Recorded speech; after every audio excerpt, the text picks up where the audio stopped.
A man chooses, a slave obeys. Welcome to the Ethics in Video Games podcast, where we explore issues at the intersection of ethics and video games. What follows is a series of graphic, interactive scenes that we can't show you.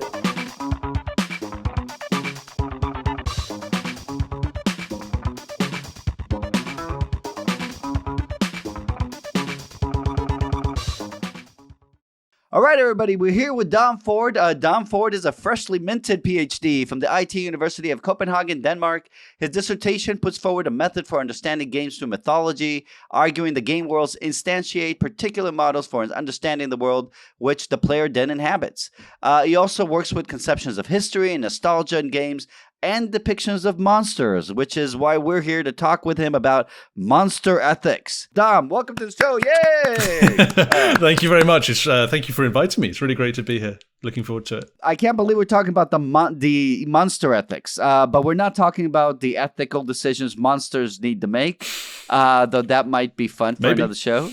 All right, we're talking about, how to depict our monsters. What is a monster for our conversation today? So it seems like a large category of potential things. Can humans be monsters? Are only certain kind of humans monsters?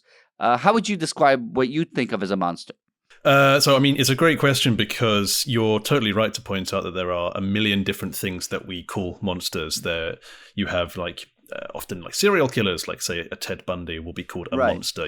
Then you have sort of classical, like a dragon or something like that. But you also might refer to some huge and hideous building as monstrous or as a monster building. There's one in Hong Kong, I believe, that's nicknamed the monster building.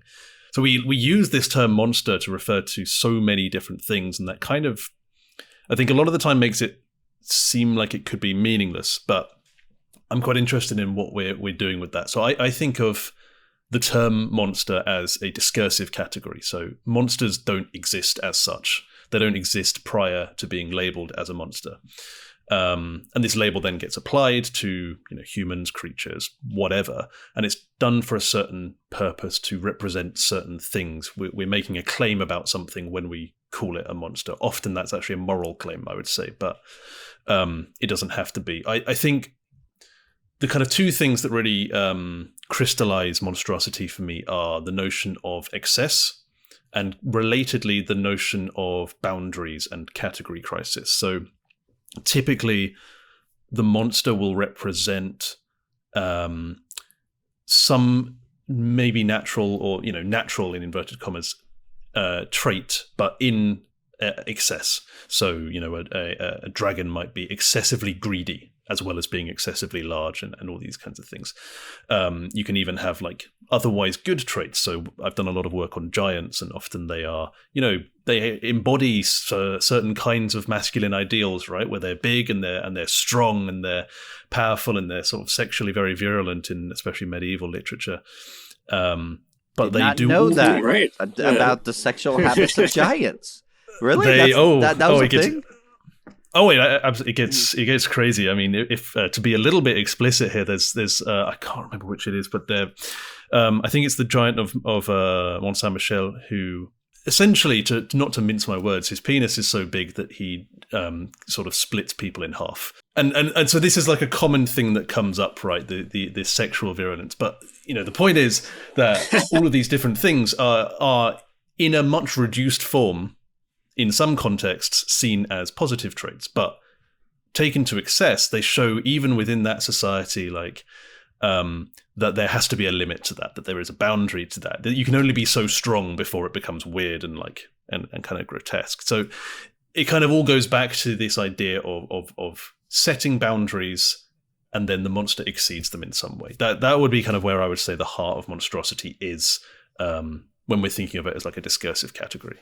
Right, because we often talk about sports figures as being oh, he's a monster on the field, right? So it would come out as sort of he's really good at what he does. He's a really strong player, right? But not just strong, but with a gross exaggeration of strength compared to regular people. Exactly, because I think what they're kind of doing there when you label a sports person as like a monster. That was like an absolute beast, we might say in England, like that kind of thing.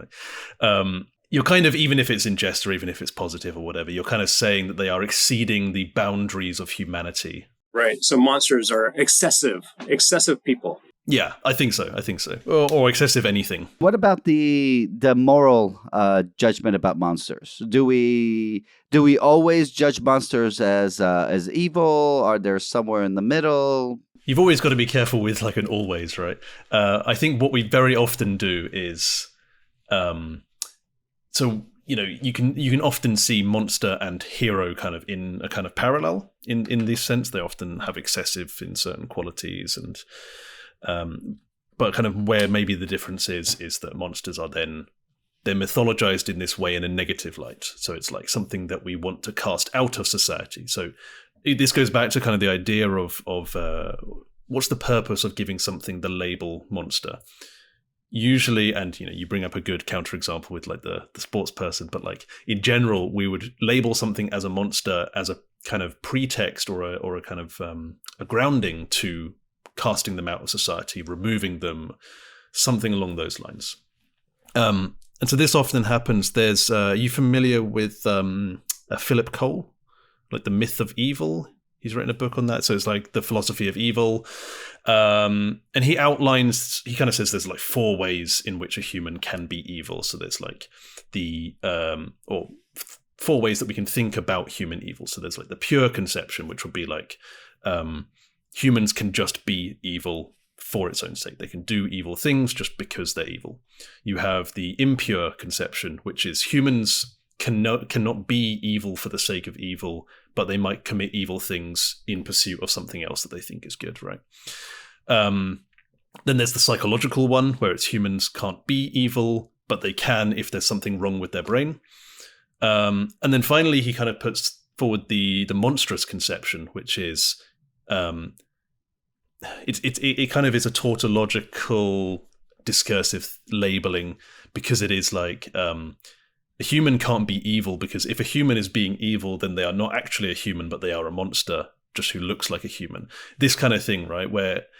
So going back to like an example like Ted Bundy, right? The idea is we call him a monster because we're not comfortable accepting him as being like us, being human. Right. But we say he lost his humanity in some way. You might say he lost his humanity. You might say he never was human. Right. You can think of it in all these different ways, but by calling him a monster, what we're saying is that he is not us. We are not like him. And then when you do that, the kind of the really good trick about doing that is then you don't have to deal with anything within yourself or within your society. You just have to get rid of the monstrous element in society. Right, and it no longer matters what you do to him too, right? I mean, because he's not human, you don't have to treat him humanely. Exactly, and that's where it can also get kind of problematic in how you use the term. But kind of just sticking with this for now, I think we very often, but I wouldn't say always, use the term monster to kind of at least associate some kind of immorality or evil with the personal thing being labeled. Okay, so now let's move on to representation, right? Which is what we're mostly going to talk about. The first thing that comes to my mind really is any question of kind of representation of monsters is any kind of question of racism or discrimination of any kind, right? Sometimes the way monsters look might be based on or influenced by, let's say, racist caricatures. And I can think of a bunch of old ones where racist caricatures of African Americans were used to display sort of monsters. So, and if you do that, the moral question is using the monster in the game contributing to the spread of racist caricatures?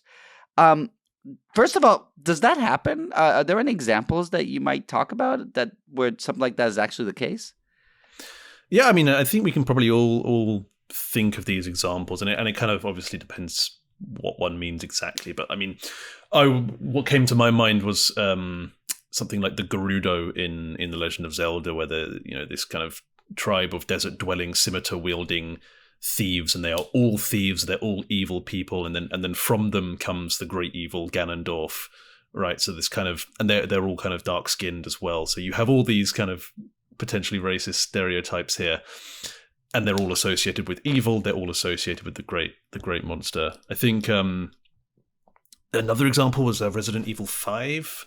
There was a lot of controversy about that, where you're in. I haven't actually played the game, but you're kind of in Africa, and there are these African tribe stereotype people with masks and all the rest of it, and they are all the zombies, and you're just gunning them down. So I think there's kind of right. I think it definitely does happen. Yeah, it happens all the time.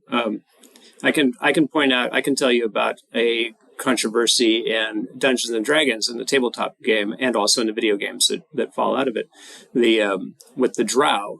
The Drow are dark elves, and dark elves have been talked about in all kinds of mythologies, but they've never really been described as having dark skin. But that's the way that they were depicted in the early days of Dungeons and Dragons, and that's the way they've stayed. They otherwise don't look African, and their skin color is not even like what we consider to be black. It's more charcoal. But still, they are an evil race. When you see them, you can hunt them down with impunity.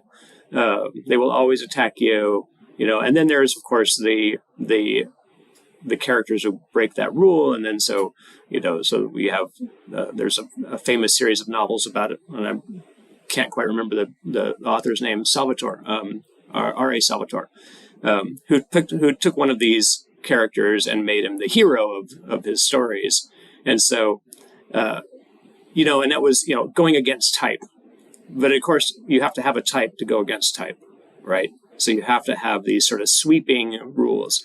D&D has since tried to break that and say, look, every race has good people in it and bad people in it. And they have their own desires and needs and wants. And a lot of people have gotten kind of up in arms about that because they're like, no, this is the way it's supposed to be. Yeah, exactly. I mean, it's ultimately kind of, as with all these things, it's going to be what you do with it. It's always going to be a bit weird to use any kind of stereotype or caricatures, right? Especially racist ones. But it's essentially, I mean, as we just talked about, it's associating whatever these caricatures or stereotypes are with something that we want to cast out or destroy, and maybe something that we also think is kind of morally evil. And those two things kind of in combination, yeah, it's not great. It's interesting, though, with the example that Andy has. It's simply the idea of a race itself being, this race of monsters, right, that we are concerned about because they show any group of people as being inherently evil, right? That, what do you think? I mean, is it wrong to have monsters that are inherently evil? Or it's interesting what even inherently evil means here, Andy, because I'm thinking of monsters that are a group of beings that simply want power or simply want to feed in what we think is an indiscriminate and inhumane way, right? I think this kind of question. Oh, sorry. Yeah, like vampires. Yeah, I think this kind of question comes up a lot. You see it a lot with discussions on Tolkien, right? With the orcs, for example, and I think that's where the dark elf thing came from, because dark elves in Tolkien are elves who have not seen the light of Valinor, rather than dark-skinned or anything like that. Right, exactly. But then you also have the orcs, right? And that's kind of a complicated one that I keep wrestling with, because on the surface, yeah, it has all these problematic elements of just it's a race of kind of vaguely dark-skinned, bad, sort of humanoid entities who just kill everything.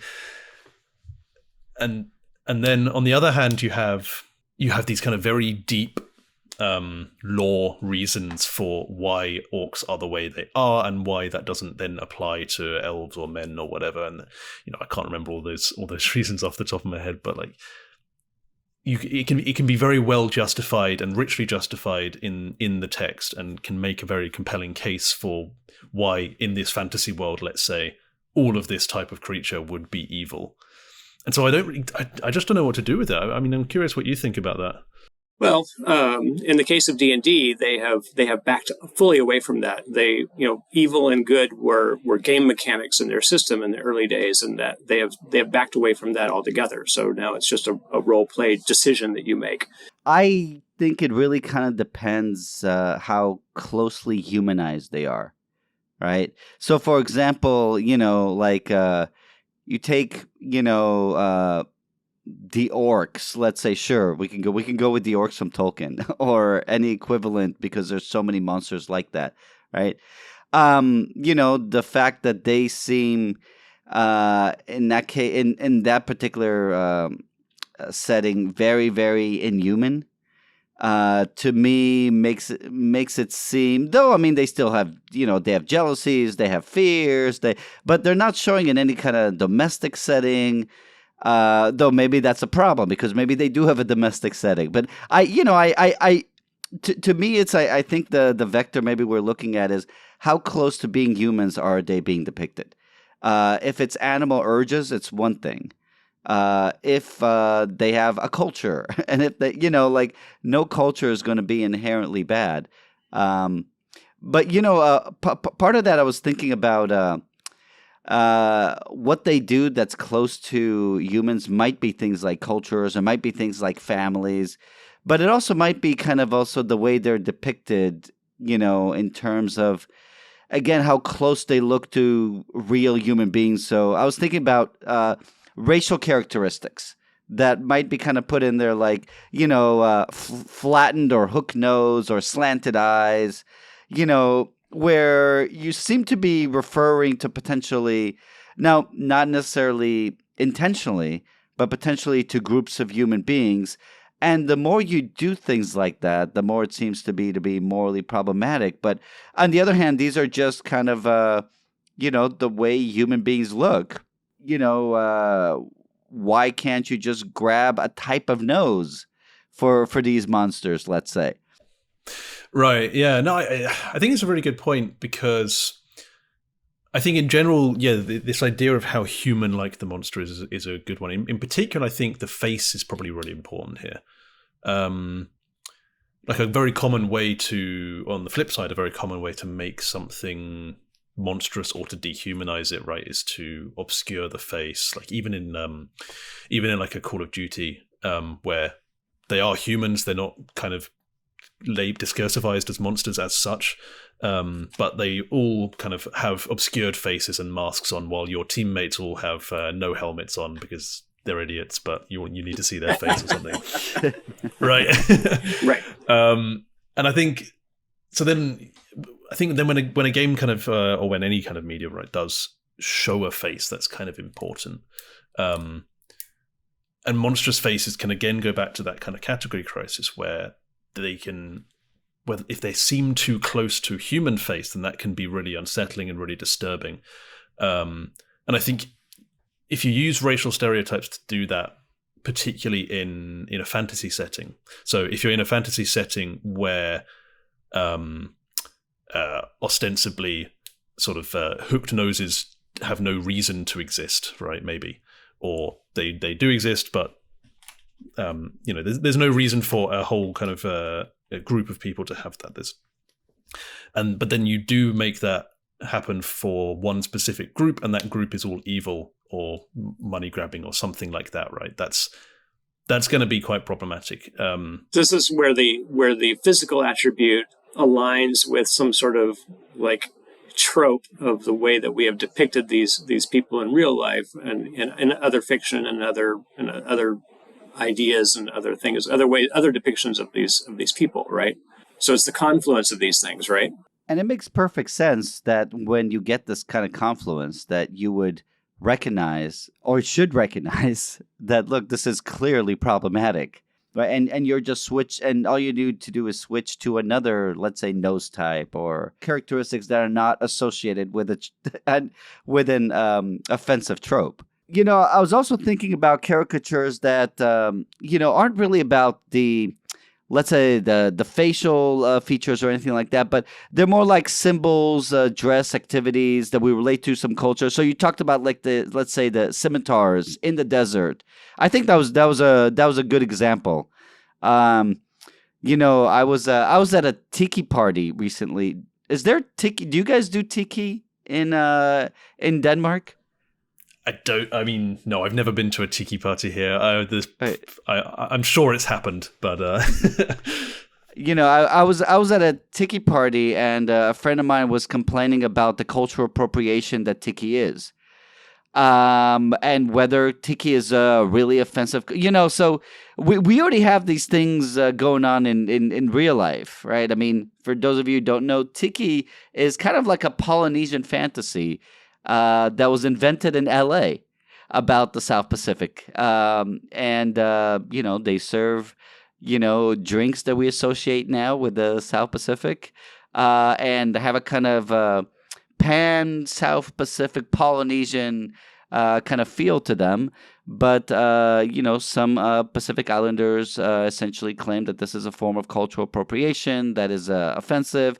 I'm just kind of curious, is there kind of monster-oriented cultural appropriation, or, again, when you're where you're looking for those cultural symbols and you're using them somehow in monster form?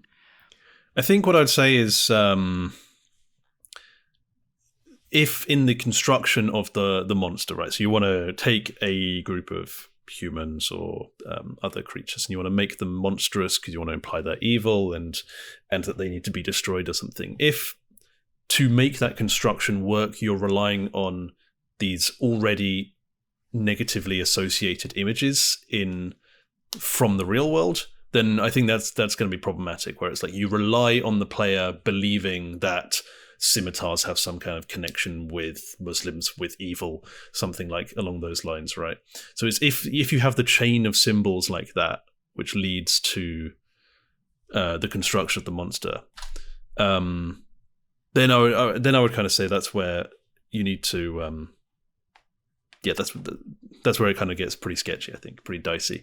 I don't know about cultural appropriation in and of itself with the monster. I mean, you can think of plenty of examples of when different symbols from different cultures are used in the construction of a monster.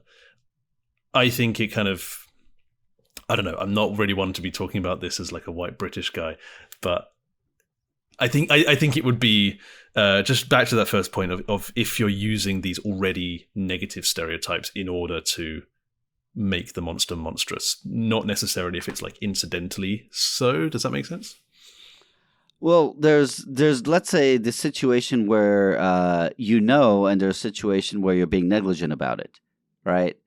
And clearly the one where it's offensive but you use it anyway are very problematic, right? Yeah, of course. But there seem to be plenty of situations where maybe you should know. And I put the maybe because the question of negligence is you might not have had any idea that this is actually representative of a particular culture or anything like that. But, in situations where you should have known, it seems that you will be held accountable, or you should be held accountable, to some degree. Yeah. I mean, there's this whole economy of symbols, and you might not necessarily know where you got certain associations from, right? But that doesn't mean you're kind of off the hook. Right. Okay. What about sex? So, sexist characters, it's easy to start with race and sex, right? Because they're things that we often, mind you, I mean, they're things that often have been turned into monstrous things, right? There might be the easiest othering that there is to do, right? But can you think of sexist caricatures where we have kind of sexism put into our monsters? Yeah, totally. There's you should definitely read the work of Sarah Stang if you're familiar with her. Her PhD dissertation was on the monstrous feminine in games. So this is very much her bag, but it's from what I've read of her, and of the monstrous feminine in general, which comes from film theory. It's there are these. If you take the trio of mother, maiden, crone, right? These are three of the big stereotypes of these sexist monster depictions, where they are.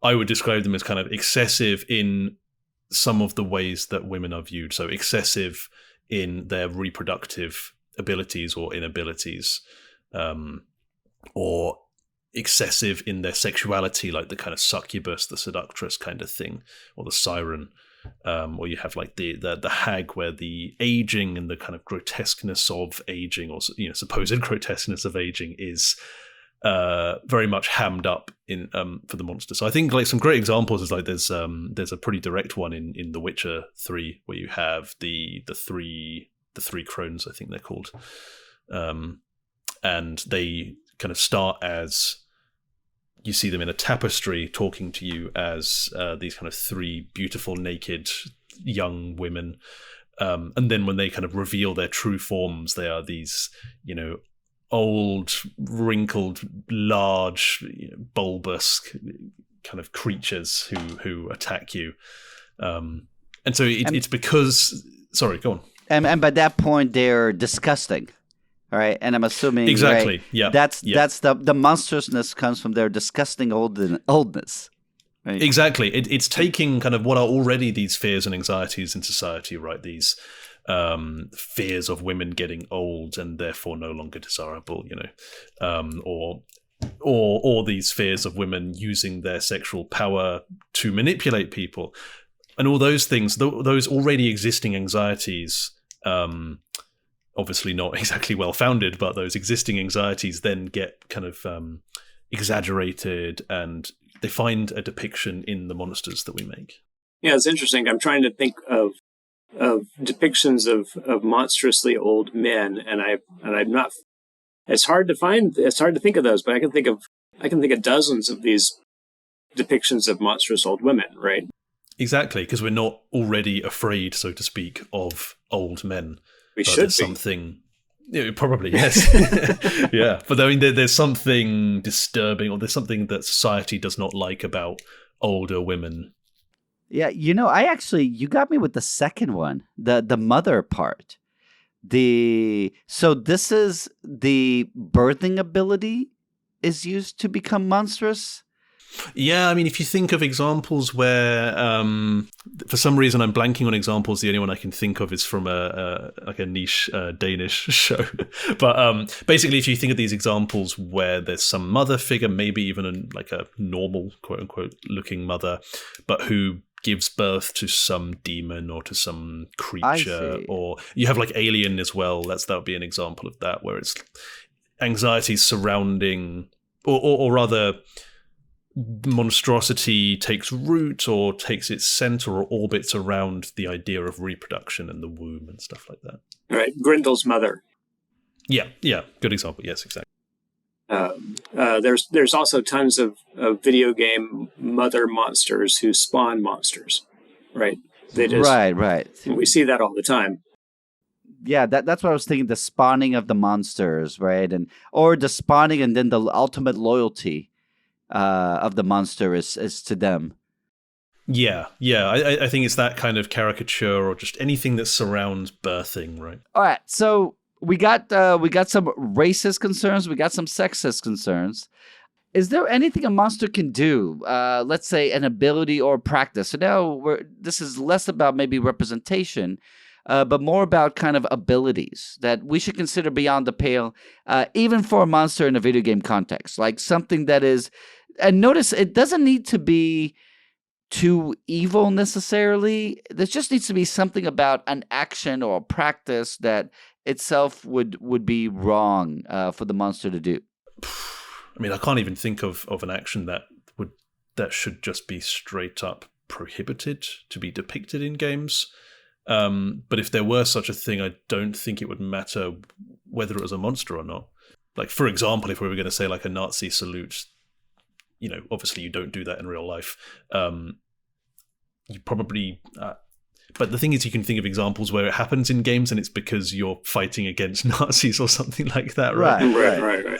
And so I don't know if there's any action in itself that would be impermissible or immoral. But I was kind of thinking about this idea of transgression. There's a great book by Toril Mortensen and Christine Jansen about just transgression in games and all the different angles of that. So games transgressing our boundaries, us transgressing games boundaries, and so it definitely does happen where a game in general, but also monsters within them, in some way transgress our boundaries. You could maybe most kind of obviously you could think of monsters which do something out of the seeming bounds of the game. So when a game starts editing your files or something like that, and that can feel like a bit of a transgression against you. Yeah, there are some. I mean, I think it's becoming increasingly popular because it's a, especially the first time it happens to you, it's a big shock where you're like, oh man, the game can just go out into my computer, and it seems to like be exceeding the boundaries of the game, right? To kind of dovetail that in. Well, I was thinking about, and I was thinking about, we were talking about women but monstrous men, it's monstrously sexual men, and how that is depicted. It frequently throws whatever it is into pornography. It's sort of interesting that we seem to be able to create monstrously sexual women and have that in just like PG-13. But as soon as men become monstrously sexual, then it's like, all right, now that's out of bounds. That's interesting. Yeah. I think that also gets to, or is kind of also reflected in the fact that, I mean, I don't know for sure, but you would get like a different age rating when you show breasts on TV compared to when you show a penis, right? I think there's also the with hypersexualized men, sexual violence is something that you're going to get very quickly coming from Absolutely. that if you're in the monster mode, and I think that's going to be something that you're rarely going to see from the hypersexualized woman monster in kind of these games. And maybe those connotations lead more to the porn stuff. But yeah, that's a really interesting point, Andy. Yeah, in fact, it just occurred to me that the alien queen, she basically goes around and inseminates people. Right. But she is depicted as a queen, not as her depiction. You would have a different tone if that was the alien king, right? Yes. Yeah, that's interesting. Yeah, does she inseminate people? She uses them. She plants eggs, but I mean, she plants eggs inside them, right? I was actually thinking of things more like these might be things that transgress the sort of things that generally we think maybe should not be in video games. So let's say the monster that eats kids in a grotesque way. The monster that consistently, let's say, so we go scatological here, right? Monsters that like to eat humans in a particularly where you hear them crunch the bones happily, slurp up the limbs with sauce. I don't know. I'm putting anything I can out there, but I mean, it seems like there are a few things that we don't have in video games. Some of them are maybe gore oriented. Some of them have to do with children. Obviously, rape monsters are things that are going to you're going to have them in hentai games, right? But hentai games are their own questionable thing that we will get to in a few episodes. Right. What about the fairy folk, frequently depicted as very beautiful and charming and magical, but then as Shlomo was saying, they will catch you and they will eat your children and they will. It's going to depend on which fairy depiction you're talking about, but that gets to the anxiety surrounding like young girls, for example, where can also be seen as manipulative or deceptive, using their cute looks to get favors or to get people to do things, and then that's kind of turned into this baby eating thing. I'm not sure that's a good example. I think there's a kind of interesting on those lines. There's an interesting. It's not eating them, but there's an interesting example in Dark Souls 3. A boss called. I'll just need to check this name because I should know this. Osieros, the Consumed King. And this was like a rare kind of moment of, I guess, censorship in Dark Souls. Or not censorship, self-censorship, or basically it's kind of this dragon-like, smooth-skinned creature. Doesn't matter that much, but this boss who fights you and is kind of wailing this almost like pathetic, pitiable kind of screeching, and his kind of arm is coiled such that he appears to be holding something, but there's nothing there. And then so players kind of went digging around as they do and data mining and found that the original model, he was holding a baby. as he fought you. And then halfway through the fight, what he does in the game that we'd play is he smashes his fist down onto the ground. But of course, in the original version, that would have been smashing the baby and kind of crushing it, and then going into a frenzy into the second phase. And so it's kind of really interesting that they took that out, because in one sense it kind of still works, because then this is like this the consumed king. It's like this kind of crazy king who thinks he has a kid but actually doesn't. But it has this really transgressive depiction in the original one. I think that could be an interesting example. Yeah, I was thinking of something like that, though. Now, as you were talking about, I was imagining him taking bites out of the baby as needed to power up, right? Yeah, no, he didn't right. didn't do that, but that would have been transgressive for sure. Right. And actually, and this made me think of like the way that babies, like frequently, we have seen like baby monsters quite frequently. Yeah, what is it with baby monsters? What's going on there? I was thinking about how, babies are strange to begin with, right? I mean, they're not quite us. They are to be us. There's some philosophers who believe that babies are still not people, because they don't have the cognitive capacities of people. They don't have self-awareness. You don't get that till you're like 18 months or something like that. So there's something sort of still alienish about them. And if you give them power, you can see how, they could become monsters that speak to some sort of, primal fear inside us. Yeah, I think that's a great example of like, it's very easy to make monsters of things that we can't understand and we can't think like. So I think, baby is a great example where we have no idea how a baby really experiences the world, even though there's kind of this uncanniness where like we all were a baby, but we can't remember being a baby. And then we see a baby and it seems human, but doesn't seem to understand the world in a way that we can recognize, and, does everything differently. And I think you're right that kind of gets to, there's some anxiety about the baby is to be human, but we can't understand it. When you have a baby, it's like the thing you are concerned about the most. And maybe one of the things you could be concerned about is a transformation into something other. And when we think about monsters, sometimes the easiest way to think about them as the most foreign thing that we can think of. But sometimes I would think it would be kind of, you take the things that are most sacred to us, that we love the most, that we care about the most, and you distort them, right? You have them kind of turn bad from the inside somehow. Right. And that's Stephen King's motto, right? For his horror stories, as he says, I take something that is otherwise perfectly safe, perfectly harmless, and I make that scary.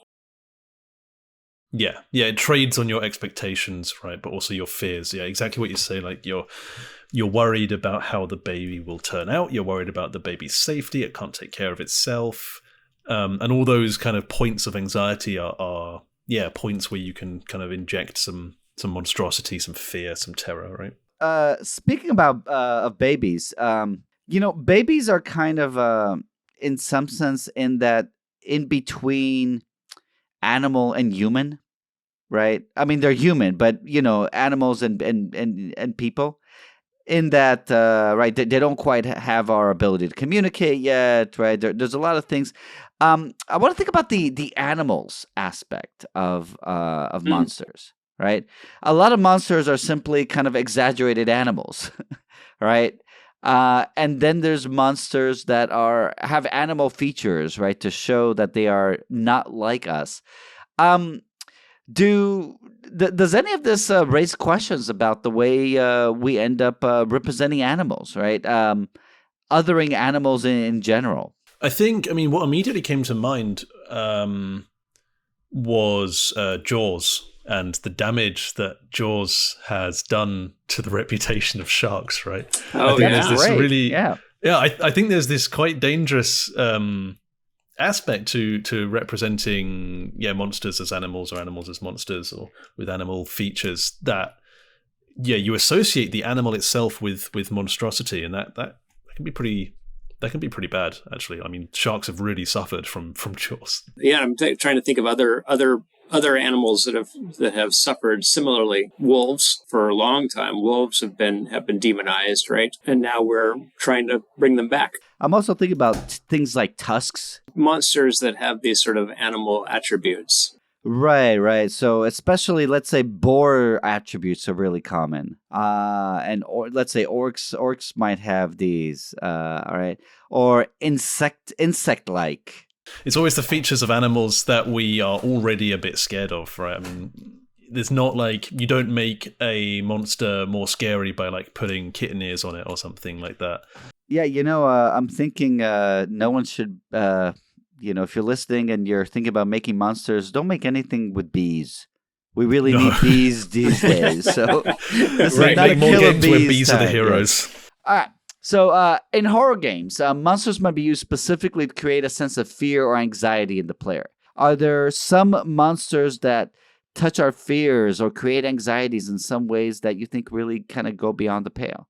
Yeah, I don't know about beyond the pale, but I mean, all monsters I think are manifestations of our already existing anxieties and fears, right? When it can become beyond the pale, it's always about monsters always come from somewhere. Remember what I mentioned earlier with like Philip Cole and the kind of monstrous conception where it's like there's the monstrosity there kind of comes from within.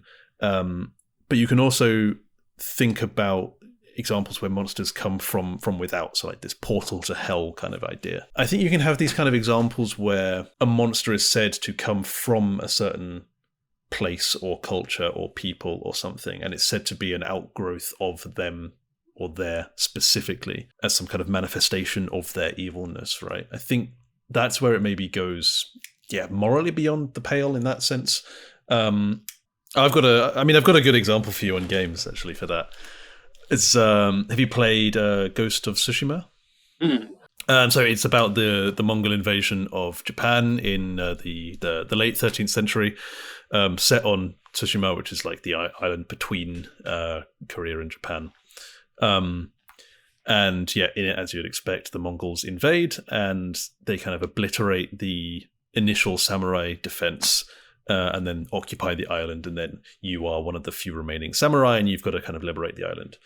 And I've been working on a chapter on this example actually with colleague Yolin Blom about how the Mongols are made monstrous as invaders, and so you have this starting point, which is like a very real and pretty reasonable fear that you get invaded and occupied by this opposing political entity, and the game doesn't really say otherwise, certainly not at the beginning, right? It's like, they're an opposing political entity, they're pretty mean, they primarily beat the samurai because they don't care about their code of ethics, and so that's kind of that's kind of the first transgression, right? It's like, we'll meet you honorably on the battlefield, and they're like, nah, and just destroy them because of that. And so the game is about this conflict between how far can you keep those that code of honor while actually winning the fight. And that's already a moral judgment, right? Yes, exactly.